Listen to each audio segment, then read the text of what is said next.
My wife's entitled cider stole our baby's name. Now she regrets it. My wife and I spent 4 years trying to get pregnant before the wrong side of 35. My wife has a younger half-sister that she has been LC with for some time. The woman is entitled and toxic, and also her mother's golden child. We've refused to let her or my MIL in the house since they both blatantly tried to make off with my wife's jewelry box a couple of years ago. The box contained a lot of valuable jewelry inherited from my wife's grandmother. Said jewelry is now in a safety deposit box as per my suggestion. My wife and I had nearly given up trying to conceive when it suddenly happened, and we were ecstatic. After we found out we were having a boy, we started looking into names. I ended up suggesting the name of my Scottish grandfather, and my wife loved it. So that's the name we settled on. But we made the mistake of posting about it on social media. Well, no surprise to the stereotype in this mess. My SIL was pregnant too, and was months further along than my wife and also having a boy. She decided to claim my grandfather's name for her own son, and not just the first name, but the middle name too. We called her pissed over what she was doing, and she smugly told us there's nothing we can do about it. I laughed and told her that while what she did was dirty and underhanded, we would keep our chosen name, and she could just deal with it whether she decides to go through with copying us or not. Well, my SIL's baby daddy called me and said I was an unreasonable dick for still wanting to use the name after Sil claimed it. I said she claimed nothing, and since we couldn't own the name, then neither could they. Before he ended the call, he threatened me by saying I'd be sorry if we didn't change the name. Then he hung up before I could respond. Months later, SIL has a healthy baby boy, and names him my grandfather's name. We did not show up for the birth, both because of the pandemic, and because we simply didn't care to be there. SEL called us wanting congratulations, but we told her we simply didn't care, and that if she was still insisting we change our baby's name, then she'd be in for some big disappointment because we were not. SIL demanded I put my wife on the phone, but it was already on speaker, and my wife spoke up and said she agrees with me entirely. We weren't changing the name. CL hung up on us, but soon started sending emails with text walls of names, even suggesting similar ones. 2 months later, we were blessed with our son. He came out perfect, and we named him just as we'd intended. Well, no surprise my SIL called us a few days after the birth to scream in our ears that we copied her son's name.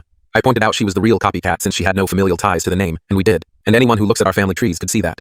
Then my wife spoke and said after the attempted theft of her grandmother's jewelry, she no longer considered SL her sister, and would have nothing to do with her nephew either. For months we were bombarded with messages and emails from my wife's side of the family. Half were on our side after finding out the whole story, the other half were not. And Sil's baby daddy, true to his word, showed up at my door to make me sorry. I'm not sure what his plan was, but I pretty much towered over him. I'm 6'1" and well built from regular exercise and 3 trips to the gym a week. He on the other hand was very skinny and about 5'6" with a baby face that was badly hidden by a slim beard. I told him my house has cameras and to get off my property and never come back. He just yelled a few obscenities at me and drove off in his beat up old car. SL and Mill called us from a different number to yell at me for making Sil's baby daddy feel emasculated. Then they tried to bring up the issue of the baby name again and demanded we change our son's name as he's so young, so there's still plenty of time to do it. We held our ground and told them that they were bonkers to still think they were in the right after they copied our choice of name just to try and get one over on us. I said SIL didn't even name her son out of love, but out of spite, just to try and stick it to my wife for no good reason. Then my wife called them both out on the way she was treated growing up, how entitled Sil and Meal have always been, and how she was glad to leave them far behind, and she wants nothing from them, and they won't have anything from us. That left SL sobbing, and Emil called me a royal bastard before hanging up the phone. That was NC again for a little while till SEL called us again sometime later to bitterly tell us we'd won. She and her baby daddy got in a huge fight, and he left. He was apparently very sore that SEL didn't let him even give their son a middle name from his family, and he said he was sick of the bullshit and wanted his son named after him, and not some guy he wasn't even related to. SEL finally caved, and they got the boy's birth certificate reissued with a completely new name, which cost Sil around $500, or so she claims. SEL then demanded we at least compensate her for the name change, plus another $100 for the emotional damage as now she's going to have to get used to calling her son by a different name. We laughed and said this would have never happened if she hadn't stolen our baby name to begin with, and we didn't owe her anything. Since then, we've been NC with SEL and Emil, but my Phil, who's a very nice man and divorced from Mill for obvious reasons, would come by often and loves his grandson. From what he and other relatives told us, the situation between Sil and her baby daddy was pretty tumultuous, but we don't care. Not our